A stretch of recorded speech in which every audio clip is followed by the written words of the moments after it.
habló a mi vida a través de este mensaje. Quiero decirles que es un privilegio también para mí poder estar acá este año estudiando, preparándome, aprendiendo, conociendo un poco más acerca del Señor, pero también es un privilegio y es algo que he podido observar. Creo que nosotras las mujeres podemos ser a veces un poquito observadoras. Y algo que me llama mucho la atención es que he podido conocer aquí a diferentes chicas de diferentes partes del mundo, ¿no? Y quizás observar un poco eso, cómo ellas, cuáles son sus características, ¿saben? ¿Qué es lo que las distingue? Quizás un poco también conmigo, ¿no? Nosotros tenemos valores diferentes, venimos de culturas diferentes, tenemos formas de hablar diferentes. Entonces, como estar observando eso cada día, como bueno, ¿qué es lo que distingue a cada chica? Es realmente un privilegio para mí. Y mientras reflexionaba esta semana, quizás la semana pasada, hace 2 semanas, sobre qué es lo que iba a hablar, pensaba un poco en toda esta experiencia, ¿no?, que estaba teniendo y decía, así, surgió una pregunta dentro de mí como, bueno, ¿cuál es mi identidad? ¿Saben? ¿Cómo yo me identifico? Pero no solamente cómo yo me identifico, de cuál país vengo o cómo soy, sino cuál es mi identidad en Cristo, ¿no? Y a partir de toda como esto que estaba pensando, surgieron algunas preguntas también para mí, en las que estuve meditando, ¿no? Y quería también leerlas con ustedes para que podamos meditar juntos este tema, ¿no? Primero me preguntaba, ¿qué es lo que un cristiano debe hacer para reflejar a Cristo? Me preguntaba también, ¿cómo es que las personas sabrían que yo soy una hija de Dios, inclusive en el momento en que yo no pueda expresarlo, que no pueda hablarlo, ¿no? ¿Cómo es que las personas se darían cuenta? O quizás, ¿cuáles son los distintivos de una hija de Dios? ¿Qué es lo que me distingue como hija de Dios? O ¿cómo un hijo de Dios vive su identidad? Y ese es el título de mi pequeño mensaje esta mañana, ¿no? Viviendo nuestra identidad. Saben, para responder un poco a estas preguntas, yo quisiera que ustedes me acompañen a Efesios 5, del 1 al 10. Y a través de este pasaje vamos a estar viendo un poco, vamos a estar aprendiendo, veremos, acerca de 3 distintivos de una hija de Dios. ¿Ok? Bueno, oremos para comenzar. Señor, te agradezco por este tiempo, te doy gracias porque todo lo que hoy quizás no voy a poder hablar aquí con las chicas, tú ya hablaste por medio de eso a mi vida y te pido que realmente tú me puedas utilizar como instrumento y que tu palabra sea expresada y manifestada acá, Señor. Todo esto es para tu honra y tu gloria, en nombre de Cristo Jesús. Amén. Bien, chicas, vamos a ver entonces 3 distintivos, qué es lo que distingue a una hija de Dios. Y primeramente quisiera leer los pasajes del versículo 1 al 3 que dice: sed pues imitadores de Dios como hijos amados, y andad en amor como también Cristo nos amó y se entregó a sí mismo por nosotros, ofrenda y sacrificio a Dios en olor fragante. Saben, un hijo de Dios primeramente se distingue por imitar al Padre. Pablo comienza diciendo esto, ¿no? Sed pues imitadores de Dios como hijos amados. Y yo creo que Pablo quiere decir acá que la filiación trae como resultado inevitable la imitación. No basta a veces con ser llamados hijos de Dios, si nuestra vida realmente no asemeja a Dios.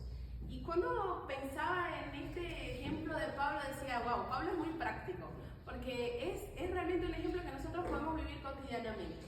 Mientras estaba preparando esto, también pensaba un poco en mi relación con mi padre, con mis padres, pero más con mi padre, ¿no? Yo, gracias a Dios, tengo una buena relación con él. Él estuvo presente en mi vida, entonces yo lo conozco, él me conoce, nosotros tenemos una buena relación, nos comunicamos. Y eso, ¿saben lo que pasa? El resultado de eso es que yo a veces imito a mi padre. Y a veces eso pasa imperceptiblemente. ¿Saben? Han llegado personas a mi vida y me han dicho, ¿te pareces a tu papá? Y a veces el otro día una persona me dijo, wow, tú hablas como tu papá. Y yo realmente a veces no me doy cuenta de cómo imito a mi padre, pero eso pasa por la relación que tenemos, ¿no? Entonces creo que Pablo da ese sentido, esa enseñanza. Pablo quiere decir como conocer al Padre y vivir cerca de Él trae como consecuencia que nosotros seamos semejantes a Él, ¿saben? ¿Y cómo podemos conocer a nuestro Padre? La respuesta es a través de su palabra, pasando tiempo con la palabra de Dios, en comunión con Él, a través de la oración. De esa forma nosotros podemos conocer a nuestro Padre Celestial y inevitablemente lo vamos a imitar. Entonces, ser hijo de Dios no es solamente pensar en adorar a Dios o en admirar a Dios o solamente pensar en Dios. Todo esto es importante, chicas. Es muy importante hacer esto. Pero para mí, ser hijo de Dios principalmente significa reflejar su carácter en mi vida diaria, ¿sí? Y bueno, para terminar con este punto, yo quisiera hacer algunas preguntas o una pregunta que nos lleve también a reflexionar, ¿no? ¿Para qué fuimos nosotros enviados a este mundo? La respuesta es, nosotros fuimos enviadas para mostrar a los hombres quién es ese Dios que ellos desean olvidar. ¿Saben, chicas? El mundo no quiere escuchar de Dios. El mundo realmente rechaza a Dios. Nosotros hemos visto muchas noticias tristes esta semana, principalmente esta noticia de Charlie Kirk, que lo asesinaron literalmente porque él defendía los principios de la verdad y la fe cristiana. Entonces, el mundo realmente no quiere escuchar de Dios, el mundo lo rechaza. Pero saben, Dios en su palabra nos dice, bueno, tenemos que vivir como imitadores de Él, porque así el mundo, más allá de escuchar, verán su carácter, el carácter de Dios en nosotros. Y quiero terminar con esta frase. Dice, porque ningún argumento puede contradecir el poder de un ejemplo vivo. Entonces vimos nuestro primer punto. Un hijo de Dios o una hija de Dios se caracteriza por imitar al Padre. Y en segundo lugar, un hijo de Dios se distingue por huir de la inmundicia.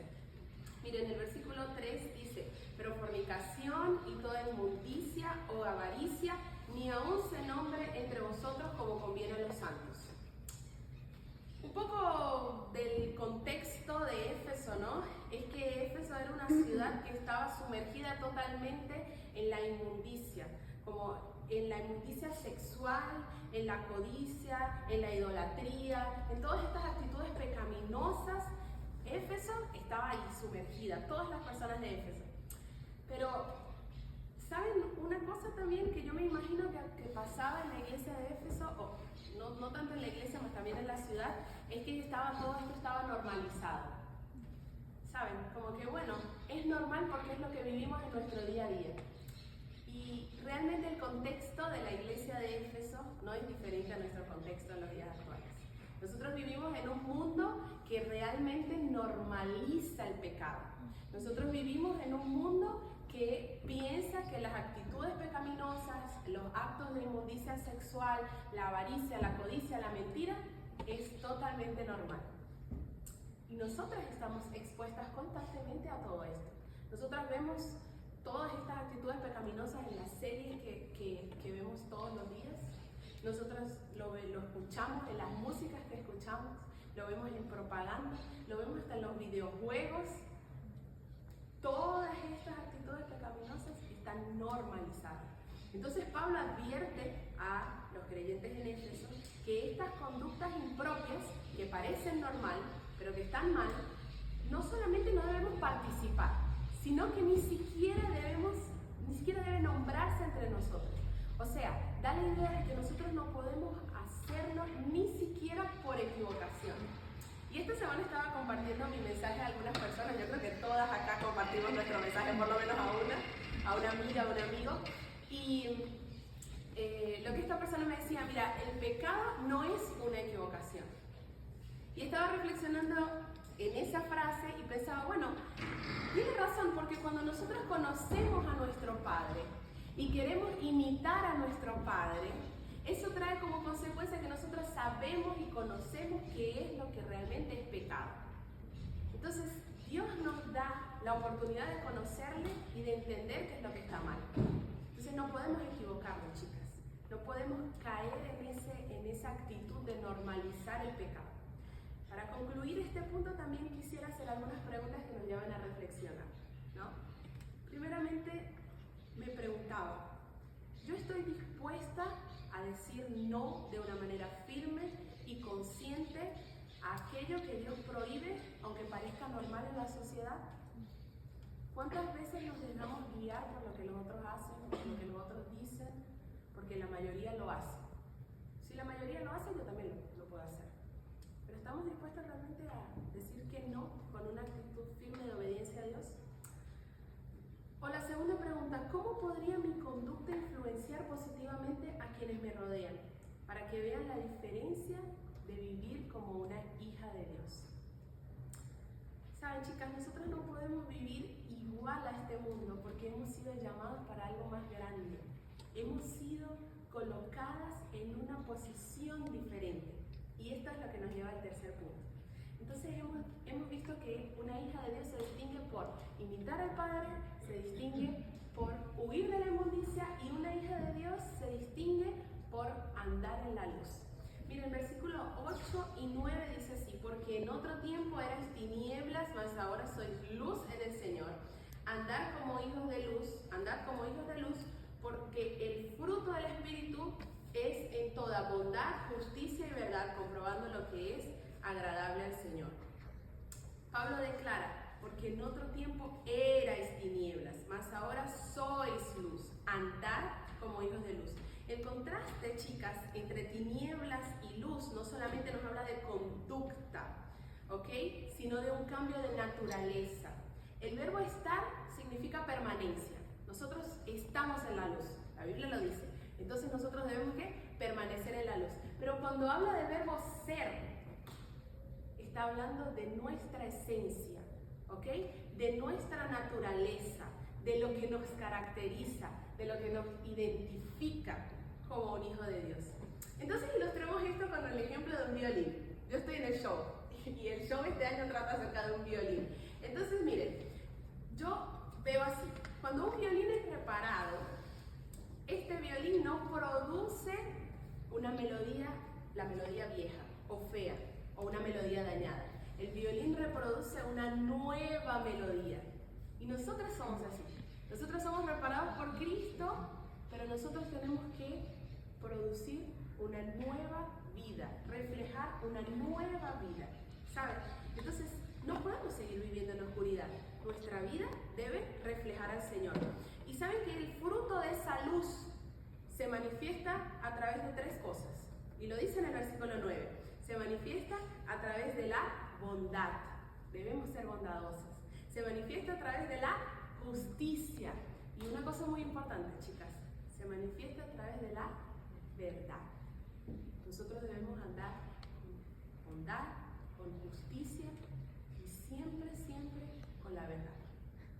Entonces, ser luz significa seguir los pasos de Jesús y que nuestra conducta siempre sea caracterizada por estas tres actitudes: verdad, bondad y justicia. Estas son cualidades difíciles de encontrar en el mundo actual. ¿Pero saben por qué? Porque solamente los hijos de Dios tenemos la capacidad de reflejarlas en Cristo. Bien, hemos aprendido o visto tres puntos, ¿no?, o aspectos sobre la identidad de un hijo de Dios. Primeramente, entonces, un hijo de Dios se muestra evidente a través de que imita al Padre, huye de la inmundicia y anda en la luz. Chicas, esto no es solamente como una teoría o quizás una religiosidad vacía, ¿no? Lo que realmente yo aprendí a través de este tema y de estos pasajes bíblicos es que es un estilo de vida y es una forma de vivir. Quiere decir que mi vida, al ser observada, al ser vista por otros, debe proclamar, inclusive sin necesidad de yo decir ni siquiera una palabra: Cristo vive en mí. Hoy más que nunca el mundo necesita creyentes que sean un reflejo vivo de Dios. Las personas, como dijimos, no serán transformadas muchas veces por grandes discursos o palabras hermosas que los otros puedan decir. De hecho, el mundo ni siquiera quiere escuchar acerca de Cristo de la verdad. Pero las personas pueden ser transformadas por un ejemplo. No solamente por lo que decimos, sino también por lo que mostramos, por lo que somos en el Señor. Amigas y compañeras,